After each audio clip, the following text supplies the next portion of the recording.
nous passons aux questions. Alors, nous avons plusieurs questions. Frédéric, prends le micro et tu parles des questions que nous avons relevées, que les participants ont envoyées par clavier. Oui, Et chacun d'entre vous qui veut répondre, alors on ne vous verra pas à la caméra parce que la caméra est centrée ici, mais je dirai qui intervient et vous appuyez sur votre micro pour répondre.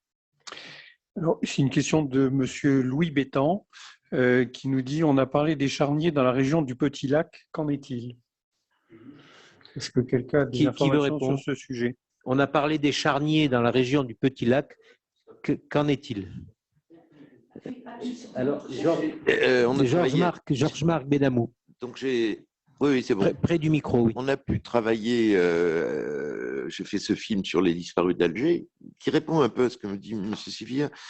Je suis d'accord avec vous sur cette lecture, mais j'ai constaté que qu'on a fait avancer les choses sur le 5 juillet avec une enquête fiable, sérieuse, qu'on a ouvert des archives militaires, qu'on a trouvé des journaux de marche, qu'on a eu des informations et qu'on a même, avec mon co-réalisateur, trouvé aux archives de l'armée des photos aériennes, des charniers, etc. Donc on a pu faire avancer l'histoire. À cette occasion, je module un peu ce que vous avez dit, M. Sévilla, même si je respecte tout à fait votre propos.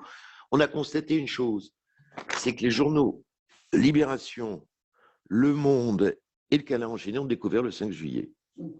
Oui, c'est vrai. Et que c'est la presse de gauche qui a salué ce film, voilà, qui a eu pas mal d'audience. Donc, je dis, je partage votre analyse. Mais découvert après 50 ans. Finalement, du climat médiatique des années 58, 62, etc. C'est avec le prolongement. Mais, je veux dire, je constate deux choses. La première chose, c'est vraiment qu'on a réussi à installer le 5 juillet comme une date importante par le combat de tous, et notamment de Jean-Jacques. Et ce que je constate aussi, même à gauche, chez certains chercheurs, c'est que le certain aveuglement à l'égard du FLN est beaucoup plus relatif. Je veux dire que cet aveuglement qu'on connaissait, cet unilatéralisme, etc., là, les historiens ou les gens engagés à gauche sont de moins en moins nombreux à le défendre contre l'évidence. Donc, je pondère un peu votre pessimisme relatif, M. Sévilla. Jean-Jacques, peut-être sur le 5 juillet. Oui, Jean-Jacques Jordi. Jean-Jacques Jordi et… On a trouvé des témoins qui ont été, oui. Grâce à Jean-Jacques, dans les charniers du Petit Lac. On ne t'entend pas. Oui, par rapport au Petit Lac, ça ne date pas du 5 juillet, hein, le Petit Lac. Hein.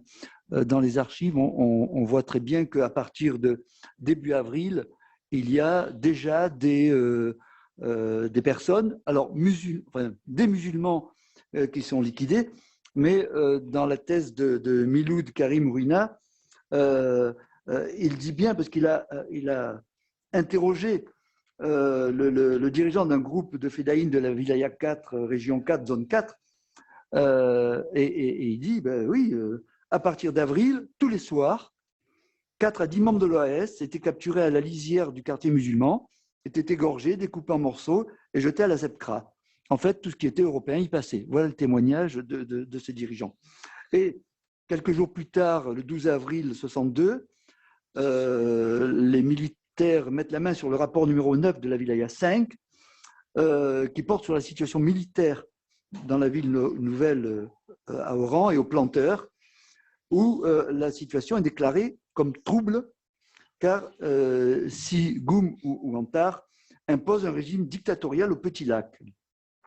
Et donc, dans ce bulletin de renseignement hebdomadaire du commandement supérieur des forces en Algérie, qu'on retrouve dans les archives nationales d'outre-mer, il dit au Petit Lac, je crois qu'il serait bon de rappeler que le régime de terreur est installé et persiste. La répression est à son maximum, mais le responsable du secteur ignore tout, paraît-il, de la situation. Alors on se demande ce qu'il fait là. Des cadavres sont jetés au Petit Lac dans l'eau de temps en temps et un deuxième bureau fonctionne en permanence. La population, y compris musulmane, enfin la population musulmane, se plaint beaucoup de leurs initiatives.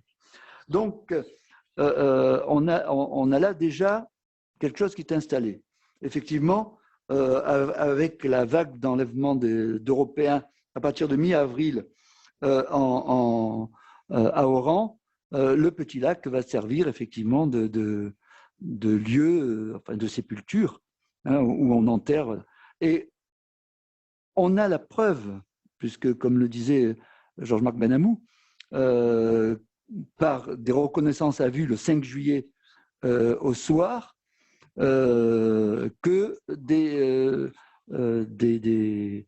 bulldozers ont creusé à la hâte plusieurs fosses dans lesquelles étaient jetés, donc au Petit Lac, dans lesquelles étaient jetés les Européens qui avaient été raflés ce jour-là, le jour du 5 juillet. Donc, on a la preuve, effectivement, que là-bas, il y a plusieurs centaines de personnes qui ont été tuées et inhumées. Sous les barres d'immeubles, maintenant. Oui, maintenant, on ne peut rien faire parce qu'on a construit des immeubles par-dessus. Merci Jean-Jacques. Donc, Monsieur Bonneret, à la parole et le général Fournier après. Je voulais donner une simple précision concernant ces photos prises d'avions, qu'on appelle donc en termes militaires RAV. Et il s'agit de photographies qui ont été prises par le deuxième bureau, donc les services de renseignement de l'armée française. Et je tenais beaucoup, avec Georges Benamou et également, comment s'appelle-t-il, Jean-Claude Degnaud, Jean-Charles, pardon, Degnaud, et je tenais beaucoup à ce que ces documents apparaissent dans le film. Car, justement, un des problèmes auxquels on se heurtait à l'époque, mais ça avait commencé bien avant, c'est lorsqu'on évoquait ces problèmes du 5 juillet, il y avait alors, si vous voulez, dans les milieux, moi je veux bien qu'on dise dans les milieux de gauche, mais ce n'était pas limité à ces milieux-là, il y avait un scepticisme complet. C'est-à-dire qu'on n'était pas loin de penser que ces histoires sur le massacre du 5 juillet et le FLN qui est au pouvoir en Algérie ne manquait aucune occasion de l'affirmer, que cette histoire d'un massacre en Algérie à Oran était montée de toutes pièces par des éléments nostalgiques de l'Algérie française ou de l'OAS ou que sais-je. Donc il était très important que l'on puisse voir dans le film ces photographies qui avaient été prises du ciel et qui montraient de manière extrêmement précise, car lorsque c'est fait d'avion, ça apparaît très clairement, et ça a été fait par des spécialistes, évidemment, on voyait plusieurs tombes, il s'agissait de plusieurs rectangles, les uns à la suite des autres, dans un terrain plus ou moins meuble du Petit Lac, et donc il apparaissait clairement, les photos étaient datées, les pièces d'archives sont datées, il apparaissait très clairement que ceci avait été fait le 5 juillet ou le 6 immédiatement après, et donc c'était une preuve indiscutable, et je crois que c'est une excellente chose que ce soit apparu dans le film. Je me souviens d'ailleurs d'être allé avec Degnaud. Nous sommes allés ensemble au service historique de l'armée et les choses se sont bien passées, mais elles auraient pu moins bien se passer. Mais enfin, c'est pas la peine d'en reparler. Général Fournier. Oui, à propos des charniers, je voudrais signaler que dans les archives du service historique de la Défense, il y a de différents rapports sur l'existence de charniers, ailleurs qu'à Oran aussi, qui ont été trouvés par les forces de l'ordre dans différentes circonstances. Et l'évocation de ces charniers souligne tout l'intérêt qu'il y aurait de créer, au moins pour les disparus civils européens et militaires français, de créer une banque de données ADN tant qu'il y a encore des survivants dans les familles, parce que j'espère qu'un jour, on pourra pousser les investigations historiques et les recherches sur le terrain en Algérie même, et que le jour où on découvrira ces charniers et ces corps, qui y sont toujours, eh bien, on n'aura pas d'outils pour les identifier si on n'a pas fait de banque de données ADN. On a un cas récent avec le cas du général Gudin qui a été trouvé 200 ans après sa mort et ramené en France, et c'est grâce à l'ADN qu'on a pu l'identifier. Bon, donc, j'espère qu'on n'attendra pas 200 ans pour pouvoir faire ça, mais si on n'a pas de données ADN, on ne pourra pas identifier ces personnes, ce sera très difficile, d'autant qu'il y a sans doute des centaines de corps.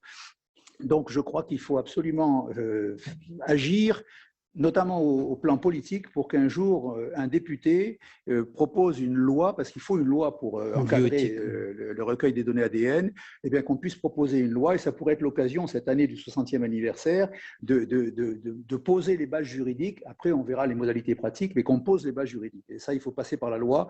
Donc, je fais appel à ceux qui ont des relations avec des hommes politiques importants. Donc, pour répondre à votre remarque sur la banque ADN que l'on aimerait constituer, c'est un projet que nous menons avec le GRFDA, donc présidé par Colette, avec la MAFA et avec vous, bien sûr. Et nous travaillons nous en avons parlé au président de la République à l'occasion, Colette en a parlé à l'occasion de la réception de l'Élysée. Il a semblé être réceptif à cette idée parce que c'est un budget important et donc nous avançons là-dessus. On espère que nous y arriverons. J'ai appuyé votre démarche, si vous permettez, parce que dans la foulée, j'ai écrit à Mme Dariussec pour lui confirmer tout ça, et en lui proposant des modalités pratiques que j'ai mises au point avec la gendarmerie nationale. C'est pas un budget extraordinaire, hein, c'est tout à fait faisable. Le seul problème, c'est l'encadrement juridique de cette affaire. Quand je parle de budget, c'est pour le budget de nos associations. Donc mais c'est vrai qu'il y a quand même un coût pour le traitement des données ADN. Mais ceci étant, ça n'est pas un coût faramineux. Et au regard de l'importance de la chose, je pense que c'est tout à fait gérable. Donc c'est un projet que nous essayons de faire avancer le plus rapidement. Colette. Oui, le président de la République a été séduit par cette idée. Il s'est retourné vers Madame Dariussec et elle a hoché de la tête en lui disant « Monsieur le Président, nous y travaillons ». Donc maintenant, attendons et peut-être qu'il y aura une bonne suite générale. Une autre question, Frédéric? Oui, en fait, je pense que ce qui apparaît, on le voit par exemple au travers de ce que dit M. Belmont, il parle de l'horrible massacre de Mers el-Kébir, on vient de parler du Petit Lac, et en fait, je crois qu'il y a une sorte il y a une demande qui émane de plusieurs des interlocuteurs pour peut-être une plus grande clarification du point de vue statistique. Parce qu'en fait, quand on dit les disparus, on est dans une démarche un petit peu de recensement individuel. Or, il apparaît, on vient de le dire, qu'il y a aussi des démarches, malheureusement, de massacres collectifs, et derrière lesquels les identités individuelles disparaissent. Donc, je ne sais pas s'il n'y a pas à aller encore plus loin en faisant une séparation et en intégrant dans cette notion de disparus, les disparus individuels et les disparus qui ont fait l'objet de massacres dans le cadre de collectifs et qu'on n'a pas encore identifiés et dont on vient de mentionner l'existence au travers des charniers. En tous les cas, il y a une demande qui émane de ce côté-là, de faire un recensement un peu plus large. Une demande des gens connectés. Oui, de M. Belmont, M. Rousseau qu'on a évoqué, qui demandait le chiffre entre ce qui a été présenté par M. Jordi sur les départements et le chiffre qu'il avait, enfin bon, et tout ce qui vient de se rajouter sur les charniers dont on vient de parler. Oui, Jean-Jacques, je crois qu'il ne faut pas confondre. En réalité, chaque fois qu'on met des chiffres, on a des noms qui vont avec. Parce qu'on ne met pas 1700 disparus comme ça. Pour une raison simple, hein, c'est que quand on met des chiffres, on peut toujours nous dire, oui, vous mettez des chiffres, mais vous pouvez mettre 5000, 10 000 ou 0. Si vous ne mettez pas des noms, de toute manière, on ne vous croit pas. Donc, en mettant des noms, on est crédible, parce qu'on sait. Et on a la date, bien sûr, on a les dates de naissance, on a beaucoup de choses. Les lieux de disparition, voilà. On a encore à progresser, mais à ma connaissance, il n'y a pas de charnier d'où on aurait pu tirer 15 corps sans qu'on puisse les identifier. On les a à chaque fois identifiés. Soit, et l'identification se fait comment? Elle se fait soit par la presse, parce que ça arrive. À la ferme Durand-Fine, par exemple, c'est ce qui s'est passé. Il y a la presse qui donne des indications, mais vous avez aussi toutes les archives, parce qu'à chaque fois, il faut bien noter une chose, et qui est quand même très importante, parce que en règle générale, nous autres historiens, on l'oublie. Pendant cette guerre d'Algérie, la justice a été saisie presque tout le temps. Tout le temps, à chaque fois qu'il y a une exaction, à chaque fois. Donc, on a un dossier de justice, des archives du ministère de la Justice à Perfit, où on peut retrouver. Parce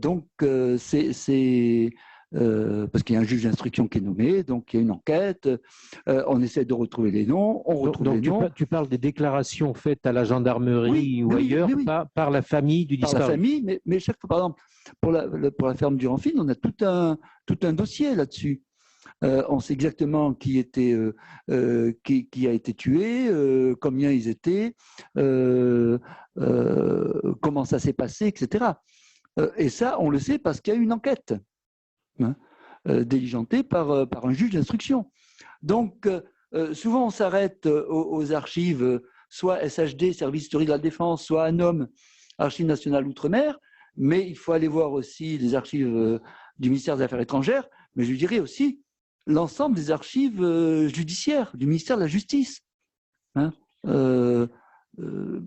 Juste pour ajouter, par exemple, pour le 26 mars, on dit ah oui, mais on n'a jamais les dossiers de justice, ils ont disparu. Ils n'ont pas disparu. Ils existent bien. Il y a à peu près 7 instructions judiciaires pour le 26 mars, soit sur des personnes particulières, soit sur des groupes. Et alors, on dit oui, mais on les a pas en 62. Ben oui, parce que une instruction judiciaire, elle commence en 62, elle commence après le 26 mars, mais elle va aller jusqu'en 65, 66, 67 parfois. Et donc, les dossiers ne se retrouvent pas dans les dossiers, dans les archives judiciaires de 62, mais il faut aller chercher en 67. Et parfois, il faut aller chercher en 63, 64, 65, jusqu'à ce qu'on trouve. Donc, vous voyez, il n'y a pas de massacre avec des personnes dont on ne connaîtrait pas l'identité. Ou alors, ce sont, moi, ce que j'ai considéré, les sorts incertains, c'est-à-dire pour eux. Il y a un nom qui apparaît dans un dossier, on ne le trouve nulle part, on ne le trouve pas au service central des rapatriés, on ne le trouve pas à l'état civil. Est-ce que c'est un nom rajouté? Est-ce que c'est une transformation? On ne sait pas. D'accord. Général. Oui, moi, je voudrais simplement confirmer ce que dit M. Jordi. Un disparu, ce n'est pas un chiffre, c'est un nom et c'est un acte de naissance. Pour disparaître, il faut avoir vécu. C'est-à-dire il faut apporter la preuve que l'intéressé a vécu. Bon. Et c'est la raison pour laquelle, en ce qui concerne, on parlait tout à l'heure du 17 octobre 61 à Paris, quand on voit les chiffres impressionnants, moi je demande les noms et les actes de naissance des gens disparus et les plaintes portées par les proches. En l'absence de noms validés par un acte de naissance et en l'absence de plainte par des proches, il n'y a pas de disparition. C'est la loi qui dit ça, hein, c'est pas moi. Jean Monnery. Oui, je tiens à rappeler une chose, c'est que dans les 60 années qui ont suivi l'indépendance de l'Algérie, il est arrivé fréquemment que des personnes bien intentionnées parfois, d'autres fois ça pouvait être plus contestable, mais enfin, des associations ont réclamé des enquêtes sur ces drames du 5 juillet et des personnes enlevées. Malheureusement, les gens qui ont entamé ces démarches, très souvent, leur bonne volonté n'était pas à mettre en cause, mais très souvent, malheureusement, on est tombé dans une espèce d'exagérationnisme et certains s'imaginaient que plus ils allaient produire des chiffres importants et plus ils avaient des chances d'impressionner l'opinion publique française ou les médias. Je me rappelle, par exemple, que concernant le massacre d'Oran, très vite, on a entendu parler de 1000 morts. Et puis, les années suivantes, c'est monté à 2000, et puis c'est monté à 3000. Et je me rappelle que chaque année, on constatait comme ça que dans les... Alors là encore, je ne veux pas jeter la pierre à ces associations qui souvent partaient avec d'excellentes intentions. Il n'empêche que ces chiffres ont énormément, parce que c'était tout à fait contre-productif, et ces chiffres fantaisistes ont énormément nui en définitive à la cause que nous aurions aimé voir défendue. Et je me souviens même d'une certaine manifestation à Valence, je crois, où on voyait apparaître d'énormes pancartes où il était question de 5000 morts à Oran. Alors, je crois qu'il faut rendre hommage ici à tous ceux qui, partant d'un point de vue historien et partant d'un point de vue aussi scientifique que possible, ont adopté le principe que tu viens d'énoncer, Jean-Jacques, pas de liste de disparus, pas de chiffres de disparus, sans des noms et des listes de noms, et avec tous les renseignements afférents, c'est-à-dire date de naissance, date et lieu de disparition, etc., etc. Bref, ça, c'est une démarche scientifique qui permet de présenter des revendications basées sur des chiffres qui sont incontestables. Et je pense que c'est le grand mérite de la commission qu'avait réunie l'AMIR, M. Bachy, d'être parvenu à ces résultats, justement. Alors, on pourra toujours, évidemment, avoir des personnes qui estiment que ces chiffres sont trop bas et que peut-être ils ne correspondent pas à la réalité, mais le principe, c'est prouver, lorsqu'on avance des chiffres, être en mesure de les prouver. Sans ça, ça n'aboutit à rien. Très bien.